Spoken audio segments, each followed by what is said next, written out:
क्या आपने कभी रात के आसमान को देखा है जो अनगिनत चमकते सितारों से भरा है और उनके बीच की खाली जगहों के बारे में सोचा है? क्या होगा अगर मैं आपको बताऊं कि कुछ सबसे डार्क पैच बिल्कुल भी खाली नहीं है? क्या होगा अगर उनमें यूनिवर्स की सबसे एक्सट्रीम, पावरफुल और मिस्टीरियस चीजें हों? ये वो जगहें हैं जहां फिजिक्स के फेमिलियर लॉज अपनी एब्सोल्यूट लिमिट्स तक पहुंच जाते हैं, जहां स्पेस खुद वॉर्प्ड हो जाती है और टाइम बेंट हो जाता है। ये कॉस्मिक इनिग्मस हैं जो अंधेरे में चुपचाप छिपे हैं, हमारे लिए उनके अस्तित्व और उनके गहरे नेचर के बारे में सही सवाल पूछने का इंतजार कर रहे हैं। हम इन जगहों को ब्लैक होल्स कहते हैं। ये नाम ही एक एंडलेस वॉइड की इमेज बनाता है, एक कॉस्मिक मॉन्स्टर जो अपने रास्ते में सब कुछ निगल जाता है। और एक तरह से ये पूरी तरह से गलत नहीं है। एक ब्लैक होल स्पेस टाइम में एक ऐसा रीजन है जहां ग्रेविटी इतनी अविश्वसनीय रूप से स्ट्रांग होती है कि कुछ भी, यहाँ तक कि लाइट भी, उसकी पकड़ से बाहर नहीं निकल सकती। एक डेस्टिनेशन जहां से कोई मैसेज कभी नहीं भेजा जा सकता।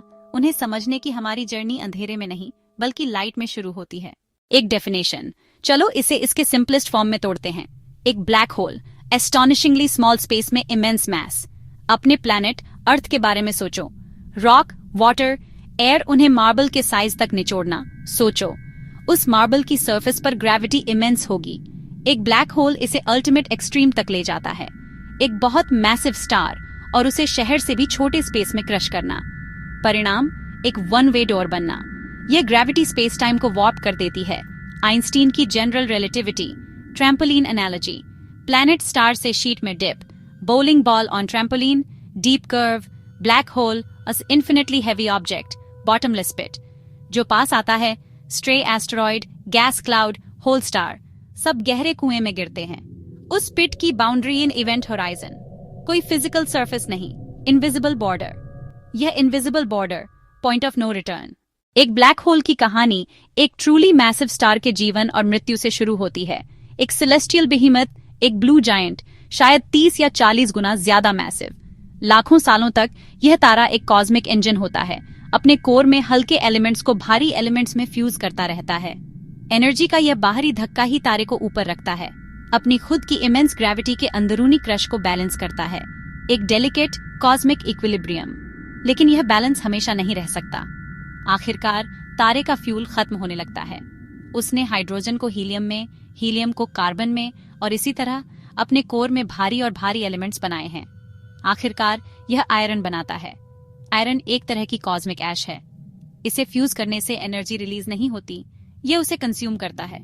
फर्नेस बुझते ही बाहरी धक्का रुक जाता है। अचानक ग्रेविटी का रिलेंटलेस क्रशिंग फोर्स हावी हो जाता है। इक्विलिब्रियम टूटता है। एक सेकंड के अंश में कोर कोलैप्स होता है। बाहरी परतें केंद्र से टकराकर रिबाउंड करती हैं। एक टाइटैनिक एक्सप्लोजन। यह एक सुपरनोवा है। कुछ पलों में हमारे सूरज के पूरे 10 अरब साल से ज्यादा एनर्जी रिलीज। फायरवर्क्स फीके पड़ते ही कुछ पीछे छूट जाता है। यदि ओरिजिनल स्टार काफी मैसिव था तो कोर अपनी ग्रेविटी में कोलैप्स होता रहता है, न्यूट्रॉन स्टार से आगे। खुद को जीरो वॉल्यूम और इन्फिनिट डेंसिटी की सिंगुलैरिटी में कुचल देता है। उसके चारों ओर ग्रेविटी इतनी इंटेंस कि वह खुद को इवेंट होराइजन में लपेट लेती है। एक ब्लैक होल का जन्म। यह ब्लैक होल का महान पैराडॉक्स है। सबसे ब्रिलियंट इवेंट से पैदा होकर सबसे डार्क चीज बन जाना, अपनी एब्सेंस से डिफाइन, प्रभावों से पहचाना जाता है। तो क्या होगा अगर आप एक ब्लैक होल की ओर जर्नी करें? चलो कल्पना करते हैं कि आप एक बहुत स्टर्डी, बहुत एडवांस्ड स्पेसशिप में हैं। एक सेफ डिस्टेंस से ब्लैक होल पूरी तरह से इनविजिबल होगा। आपको केवल उसके आसपास के तारों की लाइट को मोड़ने के तरीके से ही पता चलेगा। एक फिनोमिनन जिसे ग्रेविटेशनल लेंसिंग कहते हैं। जैसे जैसे आप करीब आएंगे, आपको ब्लैक होल के चारों ओर घूमती हुई स्वर्लिंग डिस्क दिखाई देगी। सुपरहीटेड गैस, डस्ट, जिसे अक्रीशन डिस्क कहते हैं। यह मटेरियल आसपास के तारों या गैस बादलों से चुराया गया है। एक्स-रेज में चमकता है और नियर लाइट स्पीड्स तक एक्सेलरेट होता है। जैसे ही आपका शिप इवेंट होराइजन के पास पहुंचेगा, एक्सट्रीम ग्रेविटी की वजह से अजीब चीजें होने लगेंगी। करीब वाले हिस्से पर खिंचाव दूर वाले हिस्से से बहुत ज्यादा। यह अंतर शिप को खींचना शुरू कर देता है। इस प्रोसेस को स्पैगेटिफिकेशन कहते हैं। एक ऑब्जर्वर जो दूर है, वह शिप को लंबा और पतला होते हुए देखेगा, जैसे स्पैगेटी, जब तक वह एटम्स की स्ट्रीम बनकर अबिस में नहीं घूमता। यह प्लेजेंट अंत नहीं है, लेकिन आपके पर्सपेक्टिव से कुछ और भी अजीब होगा। आइंस्टीन की थ्योरी ऑफ रिलेटिविटी के कारण समय खुद वॉर्प होगा। दूर से देखने वाले के लिए आपकी घड़ी इवेंट होराइजन के पास पहुंचते ही धीमी होती नजर आएगी। वे आपको किनारे पर फ्रीज होते देखेंगे। आपकी इमेज लाल और डिम होती जाएगी, एक इन्फिनिट समय में फेड आउट। उनके पीओवी से आप कभी भी होराइजन पार नहीं करेंगे। आपके लिए हालांकि समय नॉर्मल लगेगा।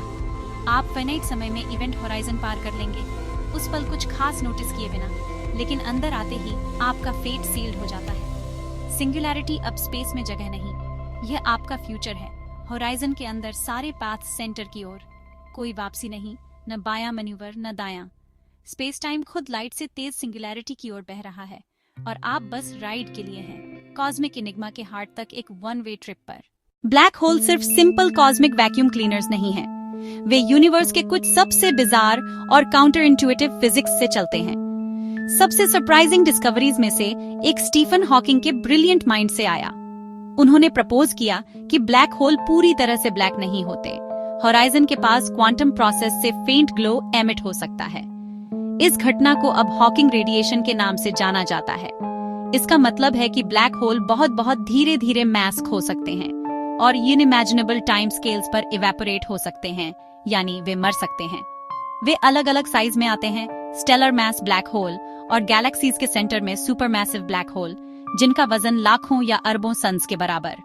हमारी गैलेक्सी के सेंटर में सेजिटेरियस ए लगभग 4 मिलियन सन्स के मास के साथ, बुध की ऑर्बिट से भी छोटे रीजन में। वे अर्ली यूनिवर्स में विशाल तारों के कोलैप्स से शुरू होकर अरबों सालों में गैस, धूल और तारों को खाकर बड़े हुए होंगे।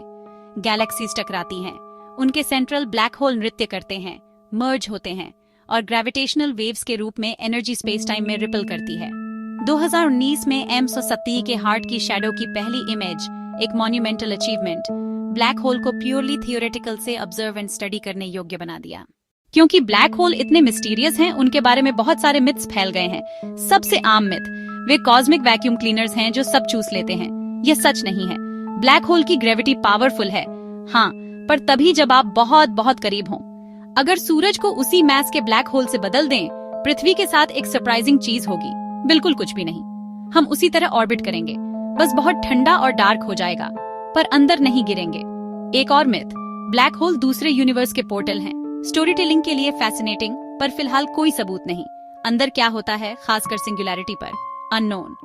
कुछ थियरीज वर्महोल सुझाती हैं, पर टिपिकल ब्लैक होल में गिरना स्पैगेटिफिकेशन और सिंगुलैरिटी पर क्रशिंग डिस्ट्रक्शन ही दिखाता है, न कि प्लेजेंट यात्रा। एक ब्लैक होल अचानक प्रकट होकर सौरमंडल निगल ले, इसकी संभावना प्रैक्टिकली 0 है। सबसे करीब झांत BH 500 प्रकाश वर्ष दूर है। ब्लैक होल रैंडमली नहीं बनते, वे बेहद मैसिव तारों की मृत्यु से बनते हैं और हमारे आसपास ऐसे तारे नहीं। दूर से वे किसी भी मैसिव ऑब्जेक्ट की तरह बिहेव करते हैं। उनकी शक्ति मैजिकल सक्शन नहीं, इनक्रेडिबल डेंसिटी से आती है, ड्रामेटिक इफेक्ट्स होराइजन के पास। इन तथ्यों से डर फैसिनेशन में बदलता है। आपको यह जानकर आश्चर्य हो सकता है, इमेंस डिस्ट्रक्शन के ऑब्जेक्ट्स भी क्रिएशन और कॉस्मिक स्ट्रक्चर के लिए फंडामेंटल हैं। Super massive black hole galaxies के एसेंशियल आर्किटेक्ट्स और एंकर्स हैं। उनकी ग्रेविटी तारों और गैस को मैजेस्टिक स्पाइरल डांस में बांधती है। बिना सेंट्रल BH बड़ी स्टेबल गैलेक्सीज संभव नहीं। फीडिंग नीट नहीं, गैस और धूल गिरती है, मटेरियल बेहद गर्म, फिर एनर्जी और पार्टिकल्स के पावरफुल जेट्स हजारों प्रकाश वर्ष तक। कभी स्टार निर्माण ट्रिगर, कभी गैस उड़ाकर रोकना। यही फीडबैक पूरी गैलेक्सी की ग्रोथ रेगुलेट करता है। Active galactic Gardner's. फिर भी सबसे गहरे सीक्रेट्स छिपे हैं। सिंगुलैरिटी पर क्या होता है? क्या हमारे फिजिक्स के नियम वहां लागू होते हैं या हमें ग्रेविटी की क्वांटम थ्योरी चाहिए? ब्लैक होल में गिरने वाली चीजों की इंफॉर्मेशन का क्या होता है? गायब या हॉराइजन पर प्रिजर्व? यह इंफॉर्मेशन पैराडॉक्स आज फिजिक्स का प्रोफाउंड चैलेंज है। जब हम किसी गैलेक्सी के डार्क हार्ट की ओर देखते हैं, हम ज्ञान के किनारे पर होते हैं। ब्लैक होल हमें बड़ा सोचने की चुनौती देते हैं। अंधेरे के पर्दे के अंदर कौन से सीक्रेट्स? क्या वे यूनिवर्स के जन्म को समझने के गेटवे हैं? उन्हें समझने की खोज रियलिटी के फंडामेंटल नेचर की खोज है। कॉस्मॉस की ओर देखो और अपनी कल्पना को इन रहस्यों में गिरने दो। जब हम अंधेरे में लिखे सीक्रेट्स पढ़ना सीखेंगे, तो हमें कौन से आश्चर्य मिलेंगे?